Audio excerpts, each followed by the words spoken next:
राजकारणाला समाजकारणाचा एक नेहमीच त्याला एक जोड कायमच होती. नेशन फर्स्ट, पार्टी सेकंड आणि सेल्फ लास्ट. आमची सत्ता आली केंद्रात, मग राज्यात आली, तर एक असे दोन स्टार्क डिफरन्स जाणवले. ज्यावेळेस आपण सत्तेत असतो आणि ज्या आपण विरोधात असतो. विरोधात असताना जे मुद्दे असतात त्या मुद्द्यांवरती आंदोलन करणं आणि आमचा पक्ष असा आहे, हा असा एकमेव पक्ष असेल जो आता आम्हाला जो कार्यकर्ता आहे, मी आज देखील स्वतःला कार्यकर्ताच समजतो. कोरोनाच्या काळात आम्ही आंदोलनं केली. माझ्या अंगावर राजकीय खटले आहेत. आमचा पक्ष हा असा पक्ष आहे, तो कार्यकर्त्यांचा पक्ष आहे. जेव्हा नदीला पूर येतो, ते पाणी पूर्ण वस्तीत यायचं. लोकांना स्थलांतर करायला लागायचं, लोकांच्या घरात पाणी शिरायचं. माझ्या प्रभागातल्या माता भगिनींसाठी माझ्या आईने वडारवाडीसारख्या वस्तीमध्ये एक बहुमजली अत्याधुनिक हॉस्पिटल बांधलं. तिथे पार्किंगला जागा भेटत नाही, हो तिथे ट्रॅफिकची मोठी समस्या आहे. हो त्याच्यासाठी आजपर्यंत का काय झालं नाही? तिथे ट्रॅफिकची एक समस्या आहे, ज्याच्यावरती आपल्याला काम करायचं आहे. तुम्ही कसं करणार? हाय स्पीड वायफायचं जाळं निर्माण करून ठेवायचंय. बरं. माझ्या प्रभागात माझ्या आईच्या टर्ममध्ये तिने CCTVचं एक छान जाळं असं निर्माण केलं, जेणेकरून नागरिकांची सुरक्षा आणि त्याची सेफ्टी याच्यावरती मॉनिटरिंग करू शकू आपण. झिरो वेस्ट मॅनेजमेंटकडे माझा प्रभाग कसा जाईल याच्यावरती मला काम करायचं आहे. तर मला 100% याच्यावर खात्री आहे की महानगरपालिकांच्या शाळांमध्ये देखील परत तिथे ती गर्दी होईल. मला अशी खात्री आहे. समाजकारण आणि राजकारणाच्या ज्यावेळेस एक संगम होतं, एक छान काम उभं राहतं. तुम्ही म्हणाल की बाबा तू बोलतोय, तू काय केलं?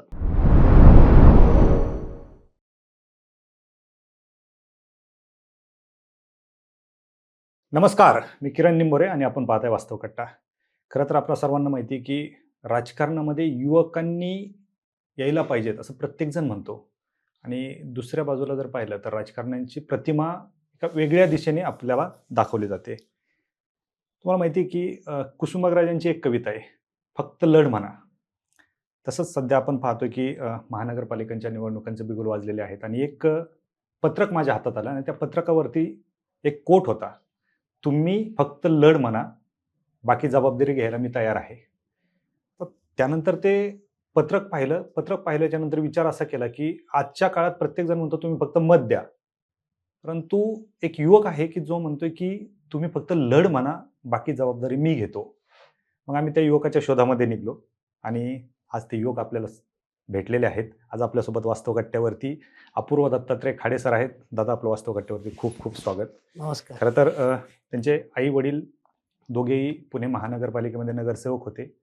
राजकीय वारसा त्यांना जरी असला तरी स्वतःच्या कर्तृत्वावरती आणि लहानपणापासून एक सामाजिक राजकीय वारसा जपत ते आलेले आहेत. त्यांचा प्रवास आणि एकंदरीतच त्यांचा जो प्रभाग आहे, त्या प्रभागातील कामं असतील, त्यांनी केलेली कामं असतील आणि त्यांचं विजन असेल, या सगळ्या गोष्टींवरती आपण गप्पा मारणार आहोत. दादा, पुन्हा एकदा स्वागत. धन्यवाद. खरं तर तुम्ही एक उच्च शिक्षित, खरं तर, आणि विशेषतः तुमचं पॉलिटिकल सायन्समध्ये मास्टर झालं आहे. त्याच्यावरती मी येणारच आहे, कारण राजकारण आणि पॉलिटिकल सायन्स खूप जवळचा संबंध आहे. परंतु घरात राजकीय वारसा तर तुम्हाला आहेच. आई वडील दोघे नगरसेवक होते. काय कसं पाहत होता लहानपणापासून तुम्ही या राजकारणाकडे? खाडे कुटुंब हे समाजकारणात गेले 20-25 वर्ष आहे. बरोबर. आणि मी जेव्हा मोठा होत होतो, मी त्यावेळेस शाळेत होतो, त्यावेळेस कळायचं नाही की बाबा घरात एवढी लोकं असतात, आई वडील दोघंही लोकांच्या विळख्यात असतात, अवतीभोवती लोकं असतात, लोकं कामं घेऊन येतात. तसा असा मोठा व्हायला लागलो, ते बघायला लागलो की कामं कशी असतात, लोकांना, जनसामान्यांना कुठले प्रश्न पडतात, त्याच्यानंतर ती कामं कशी केली जातात, त्यांच्या अडचणी कशा सॉल्व्ह केल्या जातात. एक छान वातावरण होतं आणि कळत नकळत माझी दिशा देखील समाजकारणाकडे निघाली. मी एक लहानपणापासूनच मला या क्षेत्राची आवड होती, लोकांमध्ये जायची आवड होती, लोकांच्या समस्या जाणून घ्यायची आवड होती आणि मी हा क्षेत्र निवडला.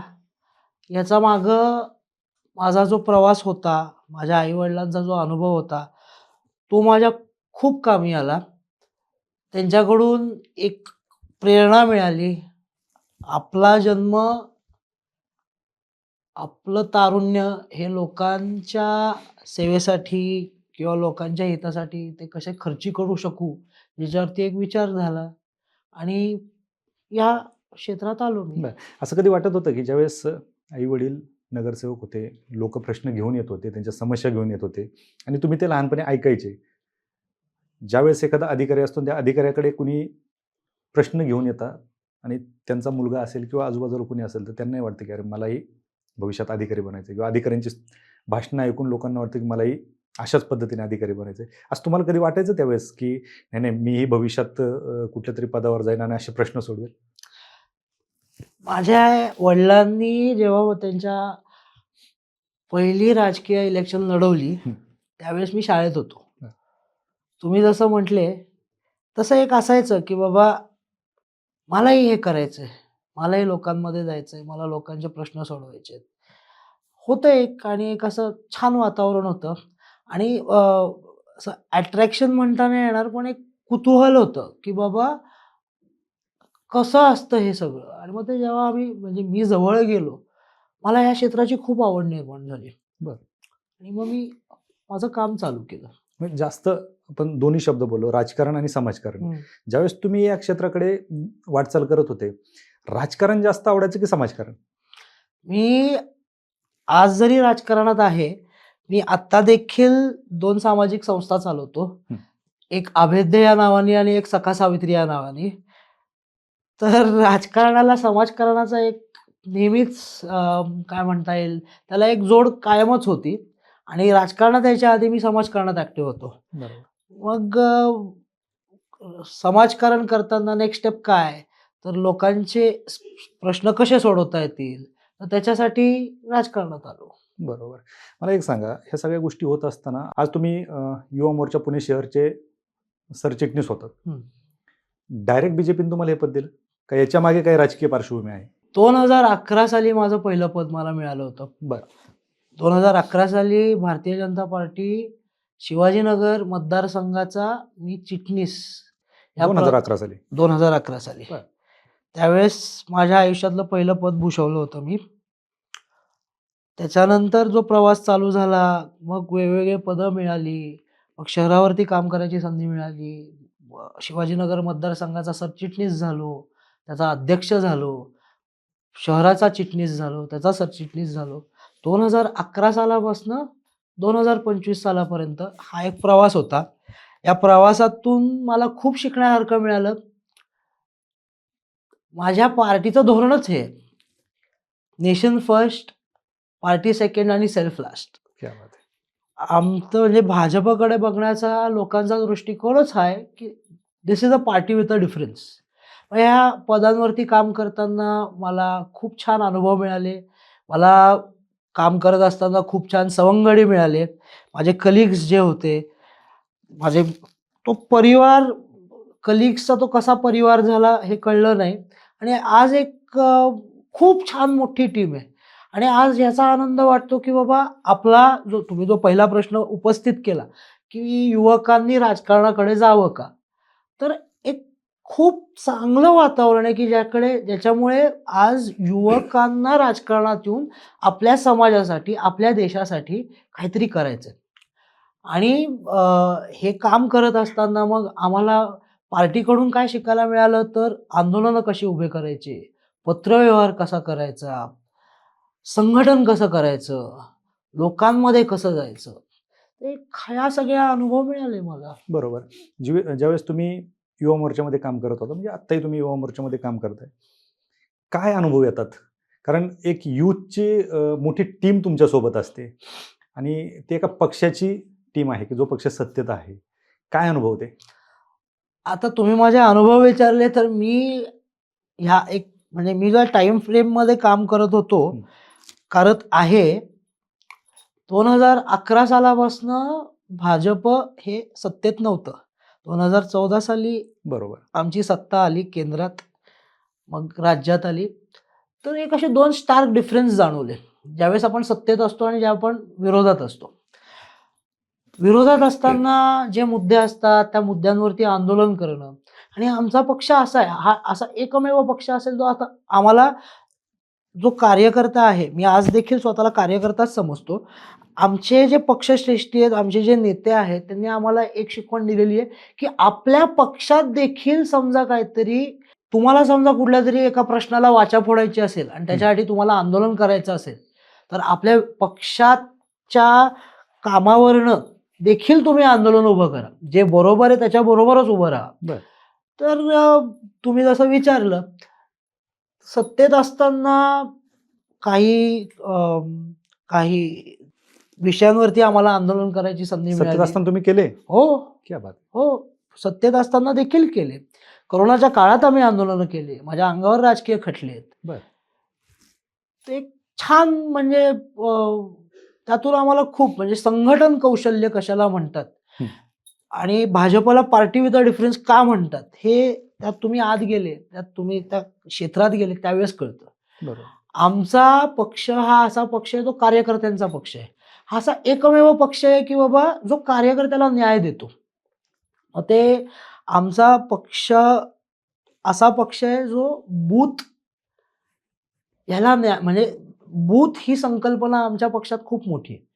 त्यात बेसिकली काय, की बाबा आम्हाला जे धोरण आलं होतं वरनं, मेरा बूथ सबसे मजबूत. तर आम्ही एवढं मायक्रो मॅनेजिंग करून आम्ही एवढ्या ग्रासरूट लेव्हलला जातो. क्या बात आहे.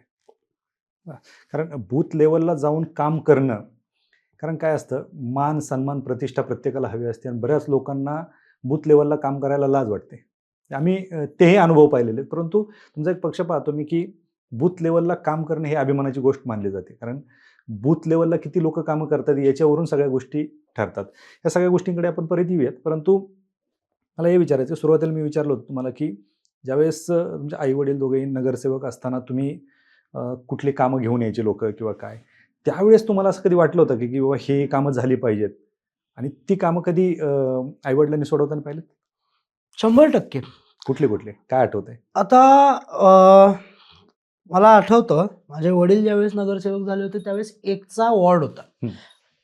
एकच नगरसेवक असायचा. माझी आई जेव्हा पहिल्यांदा निवडून आली, त्यावेळेस 2चा प्रभाग झाला. हं. तिसऱ्यांदा निवडून आली, त्यावेळेस 4चा प्रभाग होता. तर मी जो भाग प्रत्येक म्हणजे माझ्या वडिलांकडे जो भाग होता, तो ॲज कंपॅरेटिव्हली छोटा होता. ॲज कंपॅरेटिव्हली जेव्हा प्रभाग झाला आणि तिसऱ्यांदा तो खूप मोठा होता. आता माझा देखील आत्ताचा जो प्रभाग आहे, त्याची लोकसंख्या 77,000 आहे. बरं. 77,000 लोकांचं तुम्ही ज्यावेळेस नेतृत्व करत असता, तुम्ही त्यांचे प्रश्न महानगरपालिकेत मांडत असतात, त्यावेळेस प्रामुख्याने म्हणजे आज देखील प्रामुख्याने लोकांच्या ज्या मेन समस्या आहेत ते म्हणजे पाणी, बरोबर. Road, yes. कचरा आणि ड्रेनेज हे प्रामुख्याने प्रश्न असतात. आणि हे काम करत असताना आता तुम्ही जसं विचारलं, की बाबा तुम्ही कोणती कामं पाहिली? तर माझा जो जन्म आहे तो पुलाची वाडी. पुलाची वाडी तुम्ही म्हणजे तुम्हाला माहिती नसेल, येस. पुलाची वाडी जेएम रोडला लागून एक वस्ती हो, आहे. माहिती आहे. ती लो लाईंग एरिया आहे. माझे वडील ज्यावेळेस पहिल्यांदा नगरसेवक झाले 2007 साली, त्यावेळेस त्यांनी त्यांच्या निधीतून पहिलं काम जे केलं, ते म्हणजे त्यांनी पुलाची वाडी जिथून चालू होती म्हणजे संभाजी उद्यानापासून ते लकडी पुलापर्यंत एक सुरक्षा भिंत बांधली. त्या सुरक्षा भिंत बांधायचं कारण हे, की बाबा जेव्हा नदीला पूर येतो, ते पाणी पूर्ण वस्तीत यायचं. बरं. लोकांना स्थलांतर करायला लागायचं. लोकांच्या घरात पाणी शिरायचं. लोकांच्या घरात पाणी शिरल्यानंतर खूप मोठ्या प्रमाणावरती खूप मोठ्या लोकांच्या प्रॉपर्टीचं डॅमेज व्हायचं. आज देखील तो प्रॉब्लेम आहे. आज देखील पुलाच्या वाडीमध्ये प्रेमनगर म्हणून एक भाग आहे. हं. तिथे आज देखील पाणी येतं. बरं. पण खूप मोठ्या लेव्हलवरती तो प्रश्न सुटला गेला. बरं. ती भिंत टाकल्यामुळे. भिंत टाकल्यामुळे. बरं. अशा अनेक कामं आहेत. म्हणजे माझ्या आईबरोबर काम करत असताना म्हणजे मी तिला काम करत बघत असताना आता ती शेवटच्या वेळेस जेव्हा 2017 साली लोकांनी तिला निवडून दिलं, त्यावेळेस वडारवाडी हा भाग आम्हाला जोडण्यात आला. तर वडारवाडीमध्ये फिरत असताना लोकांचे प्रश्न सोडवत असताना तिकडे जे महानगरपालिकेचं हॉस्पिटल आहे, डॉक्टर होमी बाबा हॉस्पिटल, हं. त्याची पाहणी होती तिची. ती पाहणी करत असताना तिला असं जाणवलं, ते एक प्रसूतीगृह नर्सिंग होम आहे ते बेसिकली. त्यावेळेस तिला जाणवलं, की बाबा हे माझ्या प्रभागातल्या महिलांसाठी, माझ्या वोटर्ससाठी हे जे आणि ते जे हॉस्पिटल आहे होमी ते बाबा. होमी बाबा, हं. ते 2 वस्त्यांसाठी एक खूप मोठं हॉस्पिटल आहे, ते म्हणजे गोखलेनगर आणि वडारवाडी. बरं. मोठ्या संख्येने लोक तिथं उपचार घ्यायला येतात. तर ते जेव्हा तिने पाहिलं तर ते फार काय म्हणता येईल, एक थोड्या आउटडेटेड, काय म्हणता येईल, आउटडेटेड झालं होतं ते. हं. त्यावेळेस मग तिने महानगरपालिकेचा प्रस्ताव मांडला, त्याच्यासाठी एक बजेट मिळवून घेतलं, तिचं बजेट उपलब्ध केलं. जे हॉस्पिटल होतं ते पूर्ण जमीनदोस्त केलं, ते बरं. पूर्ण पाडून demolish. टाकलं, पूर्ण पाडून टाकलं. आणि माझ्या प्रभागातल्या माता भगिनींसाठी माझ्या आईने वडारवाडीसारख्या वस्तीमध्ये एक बहुमजली अत्याधुनिक हॉस्पिटल बांधलं, क्या बात आहे. जे आत्ता state of the art technology आणि आत्ता जे काय आहे त्या सगळ्या सुखसुविधांनी सुसज्ज आहे. ते काम त्याचं पूर्ण झालं. त्याचं लोकार्पण आता होईलच लवकर. आणि मला वाटतं की पुढच्या येत्या काळात एक सस्टेनेबल डेव्हलपमेंटचं मॉडेल तिने तिथं उभं केलं, ज्यातून पुढच्या पिढींना तिथे त्यांचं आयुष्य हे सुखकर होईल. क्या बात आहे. कारण वडारवाडीसारख्या ठिकाणी एवढं मोठं हॉस्पिटल असणे, कारण एक तर तुमचा मतदारसंघ असा आहे की एका बाजूला उच्चभ्रू आणि एका बाजूला वडारवाडी. हो. तिथं तुम्ही ती सुविधा उपलब्ध करून दिली. तिकडे मी येणार आहे, परंतु आपण आता ह्या दोन्ही गोष्टी बोलतो त्याच्यामुळे आम्ही ज्यावेळेस तुमच्या भागात फिरत असतो हो. त्यावेळेस 2-3 गोष्टी जाणवतात आम्हाला. एक तर ट्रॅफिकचा आणि दुसरा पार्किंगचा. हो. तिथे पार्किंगला जागा भेटत नाही. हो. तिथे ट्रॅफिकची मोठी समस्या आहे. हो. त्याच्यासाठी आजपर्यंत का काय झालं नाही? माझा प्रभाग आहे, ज्या प्रभागात 3 प्रामुख्याने मोठे रस्ते आहेत. हं. ते एक म्हणजे जंगली महाराज रस्ता, बरोबर. दुसरा म्हणजे फर्ग्युसन कॉलेज रस्ता, Yes. तिसरा म्हणजे सेनापती बापट रस्ता. Right. हा माझा जो प्रभाग आहे तो, तुम्हीच माझ्या प्रश्नाचं उत्तर तुमच्या प्रश्नात दिलं, तुमच्या प्रश्नाचं उत्तर तुम्हीच दिलं. बरं, कसं? फर्ग्युसन कॉलेज रस्ता, ह्या रस्त्याच्या नावातच फर्ग्युसन कॉलेज येतं. बरोबर. तसे अनेक कॉलेजेस, अनेक एज्युकेशनल इन्स्टिट्यूशन्स हे आमच्या प्रभागात मोठे आहे, मोठे नावाजलेले. नावाजलेले. त्या प्रभागात त्या इन्स्टिट्यूट्समध्ये येणारे स्टुडंट्स, त्यांच्याबरोबर येणारी त्यांच्या गाड्या, त्यांची ते ट्रॅफिक, त्याच्यानंतर आम्ही आत्ता जो जाणवतो, जे आम्हाला दिसतं की मॉडेल कॉलनी असू द्या किंवा आपटे रोड असू द्या, तिथे जे जुने बंगले होते ते आता लीज आउट झालेले आहेत. बरोबर. तिथे हॉटेल्स झालेले आहेत. हॉटेल्स झाल्याने तिथे येणारे नागरिक, त्यांच्या लागणाऱ्या गाड्या, त्यांच्या गाड्यांसाठी असणारे व्हॅले, मग ते कुठे लावावे, तर तिथे 100% तुम्ही जसं म्हटले 100% तिथे ट्रॅफिकची एक समस्या आहे, ज्याच्यावरती आपल्याला काम करायचं आहे. तर मग ते कसं करायचं, तुम्ही कसं करणार? त्याच्यावरती येतो. तर ते कसं करायचं, तर माझं जे काय कार्य आहे, मला इन्क्लुझिव्ह काम करायला खूप आवडतं. मग त्यात काय, तर आता ह्या 3 घटक आले तुम्हाला जसे सांगितले. एक तर स्टुडंट्स, दुसरे म्हणजे व्यवसाय आणि तिसरे म्हणजे महानगरपालिका. तर ह्या सगळ्यांचं एकत्रीकरण करून, ह्याच्यावरती एक उपाययोजना करून, त्याच्यासाठी नियमित पार्किंग प्लेस अवेलेबल करून, ट्रॅफिक कसं सोडवता येईल त्याच्यावरती एक स्मार्ट ऑडिट करून, याच्यावरती आम्ही काम करू. नक्कीच.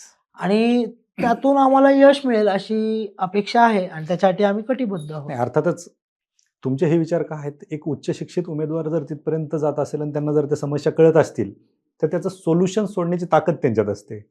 सो तुमच्याकडून ते सुटतीलच, यात काही दुमत नाहीये. परंतु जो काही आपण आता कॉलेजचा उल्लेख केला, भरपूर तिथे कॉलेज आहेत, नामांकित कॉलेज आहेत, स्टुडंट संख्या खूप जास्त आहे तिथे. बरोबर. त्या कॉलेजसाठी किंवा त्या स्टुडंटसाठी काही विजन आहे तुमचं? स्टुडंट्ससाठी माझं जे विजन आहे, मी थोडं त्याला बॅकग्राऊंड देतो. माझं शिक्षण देखील फर्ग्युसन कॉलेजमध्ये झालंय. क्या बात आहे. 11वी-12वीसाठी मी फर्ग्युसन कॉलेजमध्ये होतो. त्याच्यानंतर माझं सिंहगड इन्स्टिट्यूटमध्ये माझं bachelor in business management, international business झालं आणि मग शेवटची माझी पदवी गरवारेमधनं होती. ती मास्टर्स इन पॉलिटिकल सायन्स होती. हा जो प्रवास होता, माझा जो स्टुडंट म्हणून जो प्रवास होता, तर मी स्टुडंट असताना युनियनचं काम करायचो. आम्ही चळवळी उभ्या केल्या. बरं. तर आम्हाला जे प्रश्न दिसले, मला म्हणजे मी ॲज अ स्टुडंट मला जे प्रश्न दिसले, मला त्या प्रश्नांवरती काम करायचंय. तर मग त्याच्यात काय, तर बाबा आत्ता तुम्ही म्हटले, की माझा प्रभाग हा स्टुडंट हब आहे. तिथे खूप मोठ्या संख्यावरती एज्युकेशनल इन्स्टिट्यूट्स आहेत. तर त्यांच्यासाठी माझ्या माझ्या डोक्यात काय विजन आहे, तर बाबा मला त्यांच्यासाठी एक हाय स्पीड वायफायचं जाळं निर्माण करून ठेवायचं आहे बरं. माझ्या प्रभागात, जेणेकरून माझा जो आजचा युवा आहे त्याला त्याचं काम करायला सोपं जाईल. मला ठिकठिकाणी माझ्या प्रभागात माझ्या होतकरू विद्यार्थ्यांसाठी अभ्यासिका निर्माण करायच्या आहेत, जेणेकरून ते तिथे त्यांचे हायर स्टडीज किंवा त्यांचे स्टडीज करू शकतील. मला त्यांच्यासाठी काउन्सिलिंग सेशन्स ठेवायचे आहेत, की माझा युवा बरोबर दिशेत चाललाय की नाही. मला ह्या गोष्टी करायच्या आहेत. मला माझ्या युवकांसाठी एक हेल्पलाईन निर्माण करायची आहे, जेणेकरून त्यांना त्यांच्या कॉलेजमध्ये समजा कुठला त्रास होत असेल, तर तो कॉन्फिडेन्शियल वेनी म्हणजे अथॉरिटीजपर्यंत पोहोचवायचा असेल, त्याच्यासाठी मला ती अँटी रॅगिंग हेल्पलाईन चालू करायची आहे. कारण बहुधा वेळेस काय होतं, आता पुण्याबद्दल तुम्हाला सांगायची गरज नाही. पुणे हे विद्येचं माहेरघर आहे. बरोबर. पुण्यात येणारी विद्यार्थ्यांची लोकसंख्या ही खूप मोठी आहे. खूप मोठी. आत्ता पुण्यात येणाऱ्या म्हणजे UPSC, MPSCसाठी तयारी करणाऱ्या विद्यार्थ्यांचीही लोकसंख्या आज पुण्यात खूप मोठी झालेली आहे. 70,000 विद्यार्थी पुण्यात आहेत. Exactly, exactly. तर मला ह्या सगळ्या सेक्टर्समध्ये त्यांच्याबरोबर काम करायचं आहे. क्या बात है! माझ्या महिला फिमेल स्टुडंट्स आहेत, त्यांच्यासाठी मला सेल्फ डिफेन्स सेंटर्स चालू करायचे आहेत. ग्रेट. जेणे की माझी भगिनी सशक्त होईल. ती निर्भीडपणे वास्तव्य करू शकेल. माझ्या अशा थोड्याफार काही संकल्पना आहेत आणि त्याच्यावरती मला काम करायचं. नक्कीच. मी सुरुवातीला जे बोललो, की उच्च शिक्षित तरुणांनी का राजकारणात आलं पाहिजे, ते याच्यासाठी. कारण आत्ता ज्या तुम्ही गोष्टी बोललात, ह्या गोष्टी कुणी बोलत नाही. इव्हन ह्या गोष्टी कोणाला माहितीही नाहीत किंवा अशा गोष्टी करू शकतो. युवकांनी काय मागे फिरा. ह्याच्या पलीकडे मला नाही वाटत कुणी विचार करत असं, पण तुमचे हे जे विचार आहेत, हे नक्कीच भविष्यात मी तर विचार करेल, की तुम्ही पुण्यातून स्टेटच्या लेव्हलला कुठेतरी प्रतिनिधित्व करणं गरजेचं आहे. अर्थात तो पुढचा भाग आहे, परंतु हे विचार कोणी करत नाही. आता ह्या सगळ्या गोष्टी करत असताना काय आता याच्यामागे एकतर महिला सुरक्षा, मी ज्यावेळेस माहिती घेतली मतदारसंघातली किंवा शिवाजीनगरची, त्यावेळेस कचऱ्याचा एक प्रश्न आहे, वाहतुकीचा एक प्रश्न, त्याच्यावरती तुम्ही बोललात, सुरक्षेचा एक प्रश्न. परंतु मला हेही कळेल, तुम्ही जसं म्हणले की वायफायचं जाळं निर्माण करायचं, तसं तुम्ही CCTVचं पण एक जाळं निर्माण केलंय. माझ्या आईच्या टर्ममध्ये तिने CCTVचं एक छान जाळं असं निर्माण केलं, जेणेकरून नागरिकांची सुरक्षा आणि त्याची सेफ्टी याच्यावरती मॉनिटरिंग करू शकू आपण. आणि त्यांनी जे जाळं निर्माण केलं त्याचे ॲक्सेस डायरेक्ट त्यांनी तिकडच्या लोकल पोलीस स्टेशन्स, ते डेक्कन पोलीस स्टेशन असू दे, आमचं बालगंधर्व पोलीस चौकी असू दे, शिवाजीनगर पोलीस स्टेशन असू दे, याचे ॲक्सेस त्यांना म्हणजे आपण ते इन्स्टॉल करून त्यांचे ॲक्सेस डायरेक्ट आपण त्या तिकडच्या पोलीस स्टेशन्सला, स्थानिक पोलीस स्टेशन्सला दिले. क्या बात आहे. आणि हेच जाळं मला अजून वाढवायचं आहे, जेणेकरून माझा प्रभाग खऱ्यारित्या स्मार्ट होईल. ग्रेट. कारण तुमच्या याच्यामध्ये स्मार्ट शब्द पण आहे त्या पॅम्पलेटमध्ये मी जे पाहिलंय, आणि आत्तापर्यंत तुमचे विचार पण स्मार्ट आहेत आणि तुमचं काम पण स्मार्ट दिसतंय. पण महिला सुरक्षेसाठी किंवा महिला सुरक्षेसाठी बोललात तुम्ही, महिलांच्या रोजगारासाठी किंवा महिलांसाठी काय केलं आजपर्यंत? महिलांच्या तुम्ही म्हणले महिलांच्या रोजगारासाठी काय केलं? येस. तर माझी आई एक ॲक्टिव्ह सेल्फ हेल्प ग्रुप चालवत होती, आहे अजून. त्यात तिने 700 ते 800 महिला जोडल्या होत्या. क्या बात आहे. तर त्या महिलांसाठी मग ते त्यांच्या रोजगाराचा प्रश्न सोडवण्यासाठी त्यांना आम्ही सशक्त केलं. त्यांना आम्ही वेगवेगळे कोर्सेसची ट्रेनिंग दिली. मग त्यात पापड मेकिंग असेल, शिवणकाम असेल, त्याच्यात अजून तुम्हाला सांगतो ड्रायव्हिंग क्लासेस असतील. बरं. असे भरपूर गोष्टींचं आम्ही त्याच्यातून त्यांना ट्रेनिंग दिलं.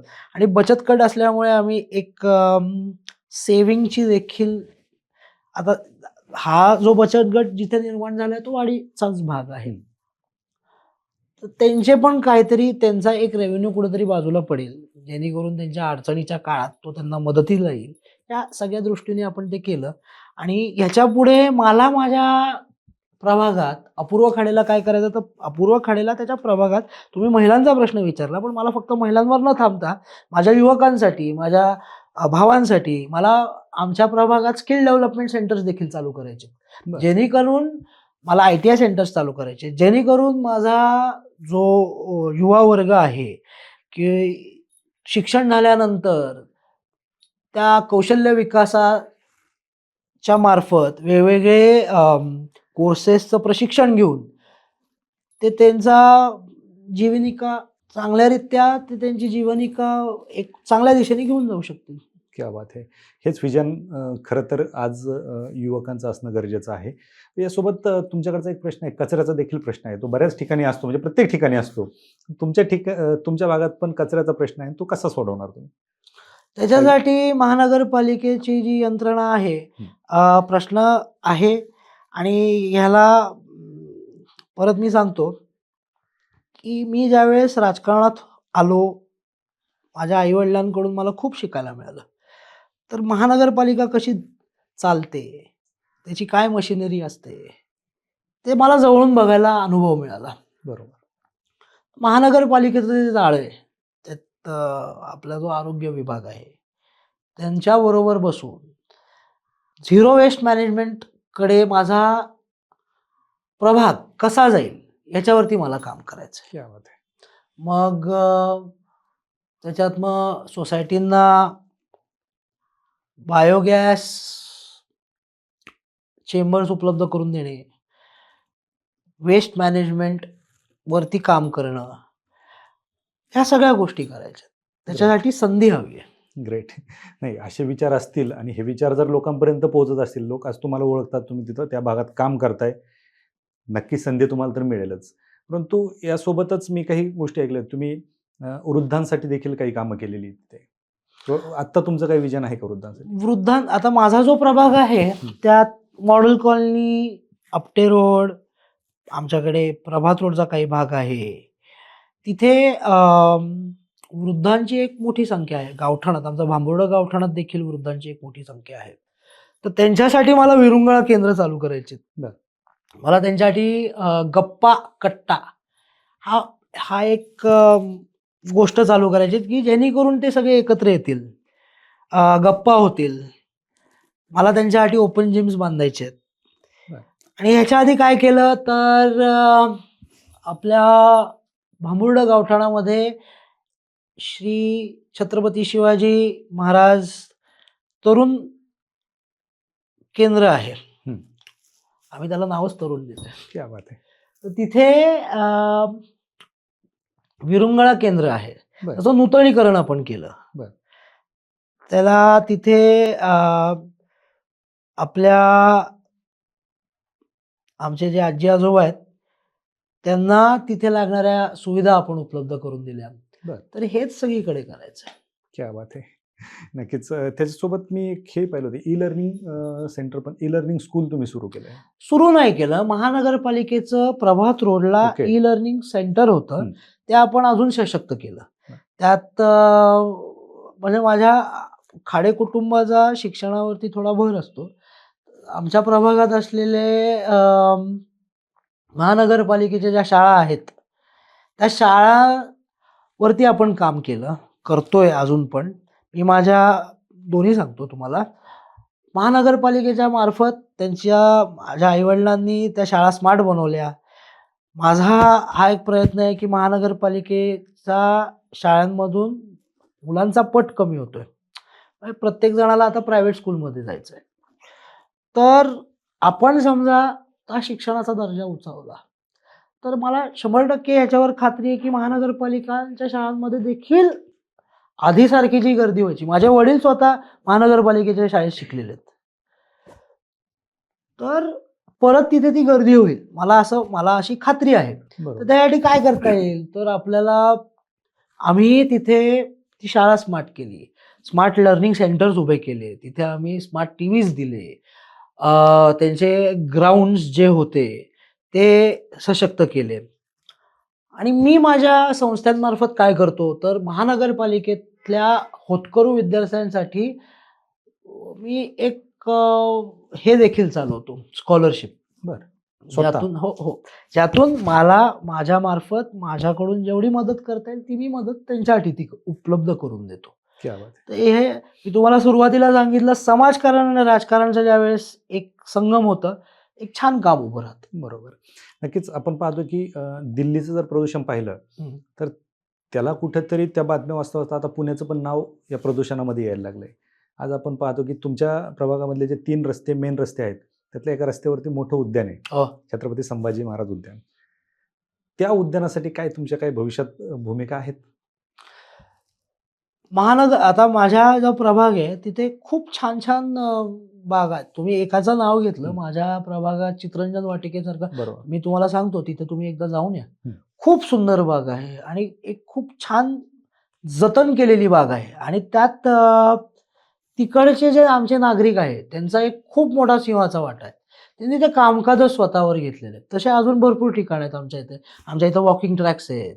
आमच्या इथं मेन म्हणजे आमच्या इथं हनुमान टेकडी आहे. बरोबर. जी नॅचरलच येस. पार्क आहे. त्याच्यानंतर अजून आमच्याकडे वेताळ टेकडी आहे. तर ह्याच्यासाठी माझं विजन काय आहे, तर बाबा आधी ज्या ओपन स्पेसेस आहेत, पोल्युशनसाठी काय करावं, तर झाडं लावावी. झाडं लावावीच नाही, तर ती जगवावी. येस. तिथे आपण एक झाड लावतो, त्याचं तिथे आपलं काम नाही संपत. ते झाड जगतंय की नाही, त्याचं संगोपन होतंय की नाही, ते झाड ॲडल्ट होतंय की नाही, याच्याकडे आपण लक्ष दिलं पाहिजे.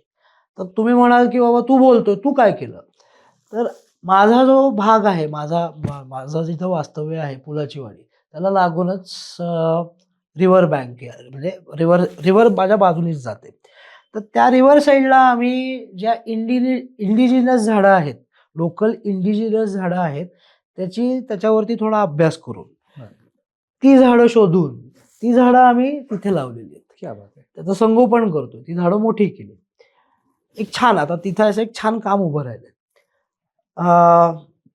उद्यानांसाठी काय करायचं? तर उद्यानांसाठी एक चांगल्या त्या उद्यानांना एक छान असा निधी उपलब्ध करून जे आत्ता सुंदर उद्यान आहे ते अजून कसे आपण सुंदर करू शकू याच्यावरती विचार करून ते अजून आपल्याला सशक्त करायचे. आणि आपले जे आमचे जे आजी-आजोबा आहेत प्रभागातले त्यांच्यासाठी ध्यान केंद्र त्या उद्यानांमध्ये बरं. ध्यान केंद्र असे आहेत संकल्पना. नक्की. त्या करूयात आपण. नक्कीच. मला एक सांगा, आज मी तुमची मुलाखत घेतोय. आज तुमच्याकडे एक उमेदवार म्हणून पाहिलं जातंय. अपेक्षेने लोकं तुमच्याकडे पाहतायत. त्या लोकांच्या भूमिकेत जाऊन तुम्हाला काय वाटतं, की तुमच्याकडून काय अपेक्षा असतील त्यांच्या? अहो लोकं आपली आहेत ना, खूप साधी असतात. म्हणजे मी काम करतो. लोकांची एवढीच अपेक्षा असते, त्यांच्या घरात पाणी यावं. बरोबर. ते ज्या रस्त्याने चालतात तो रस्ता खड्डामुक्त असावा. त्यांच्या घरातला कचरा चांगल्यारीत्या त्याचं मॅनेजमेंट झालं पाहिजे. तिथे दुर्गंधी नसावी. प्रामुख्याने हे 3 मुद्दे असतात हो.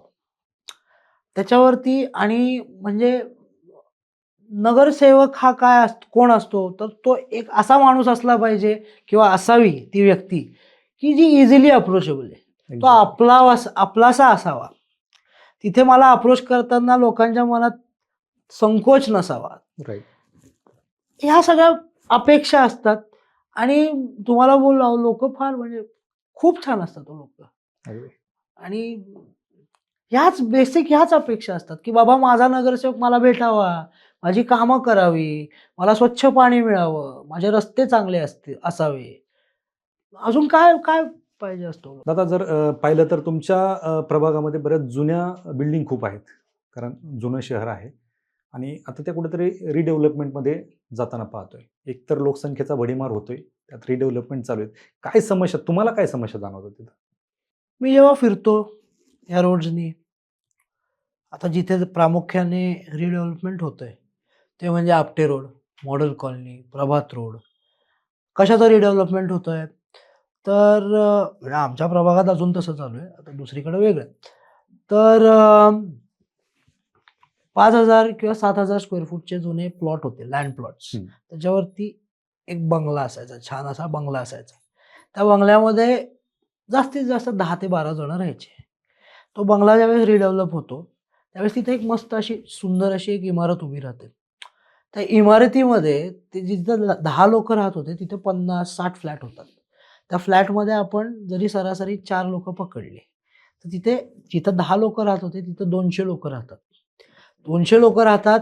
त्या 200 लोक जिथे राहायला येतात, तर महानगरपालिकेच्या ज्या मूलभूत सुविधा असतात, त्या लोकांच्या मूलभूत गरजा असतात, पाणी, ड्रेनेज याच्यावरती एक खूप ताण निर्माण होतो. वाहतूक कोंडी होती. बरोबर. तर मग ह्याच्यावरती काम कसं करायचं? तर मला असं वाटतं, की ह्या जे प्रश्न आहेत, पाणी, ड्रेनेज आणि माझं पहिलं हे असतं, मला असं वाटतं, की बाबा फक्त इमारती बांधणे म्हणजे विकास नाही. एक्झॅक्टली.